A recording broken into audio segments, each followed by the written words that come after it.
Salam Mamang Inang, Horas. Marilah kita mendengarkan firman Tuhan bagi kita hari ini. Namun sebelum kita mendengarkan firman Tuhan, mari kita bersaat teduh sejenak.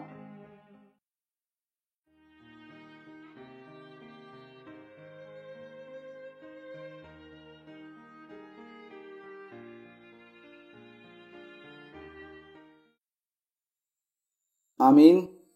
Firman Tuhan sebagai kabar baik dalam renungan salib kasih kita saat ini diambil dari Amsal pasal 29 ayat 2. Jika orang benar bertambah, bersukacitalah rakyat.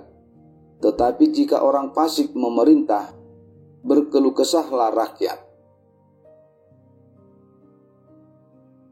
Dalam bahasa Batak dikatakan, molo lam naik surga halak partigor, marlas ni roha mahalak situan natorok. Alai molo halak parjahat mengarajai, guduk maroha ni halak. Demikian firman Tuhan. Hidup dalam kebenaran. Orang benar tidak akan pernah sejalan dengan orang fasik. Jalan keduanya selalu bertentangan. Orang fasik adalah orang yang di dalam dosa, tetapi tidak mau mengakui dosanya. Mereka mengetahui tentang Tuhan, tetapi mereka tidak mau mematuhi firman Tuhan. Orang benar adalah orang yang hidup di dalam kebenaran Tuhan, yang melakukan kehendak Tuhan dalam hidupnya.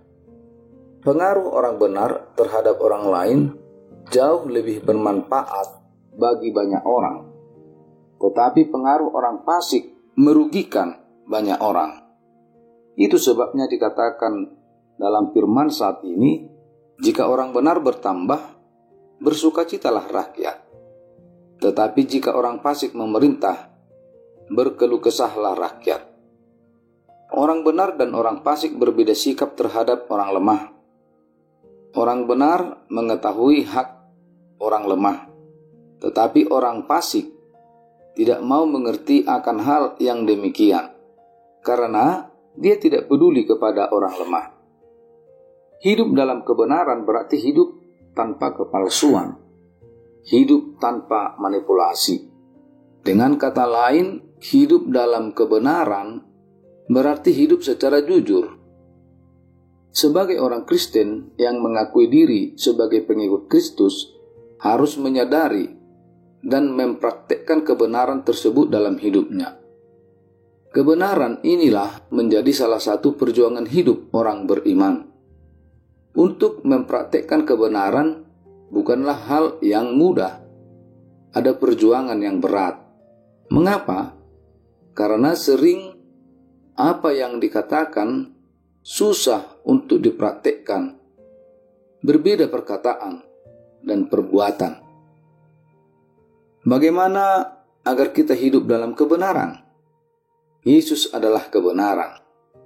Untuk dapat hidup secara benar, maka harus hidup dalam Yesus. Karena Yesus Kristuslah teladan kebenaran yang sesungguhnya. Oleh karena itu, marilah kita hidup di dalam pengajaran Yesus, agar kita dapat melakukan kebenaran di dalam hidup kita. Sehingga semakin banyak orang yang bersuka cita. Hidup dalam kebenaran adalah kewajiban bagi kita orang percaya dan melakukannya dalam hidup kita sehingga sukacita dari Tuhan menjadi bagian hidup kita. Terberkatilah Bapak Ibu, pada hari ini Tuhan menyertai hidup kita. Amin. Kita berdoa.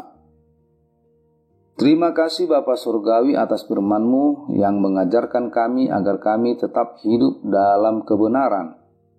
Dan kami tetap hidup untuk meneladani Yesus sebagai kebenaran yang sesungguhnya. Ajar kami melalui Roh Kudus-Mu, sehingga kami dapat berjalan pada jalan kebenaran dari Tuhan. Bapa di dalam kerajaan sorga, berkati aktivitas kami satu hari ini, sehingga aktivitas kami menjadi sukacita bagi kami dan kemuliaan bagi nama-Mu. Ampunkan kami dari segala dosa kami, agar kami semakin layak memuji dan memuliakan nama-Mu. Terpujilah Engkau ya Tuhan, kekal sampai selama-lamanya. Amin. Anugerah Tuhan kita Yesus Kristus, kasih setia dari Allah Bapa, dan dengan persekutuan Roh Kudus menyertai Bapak, Ibu, Saudara-saudariku sekalian. Amin.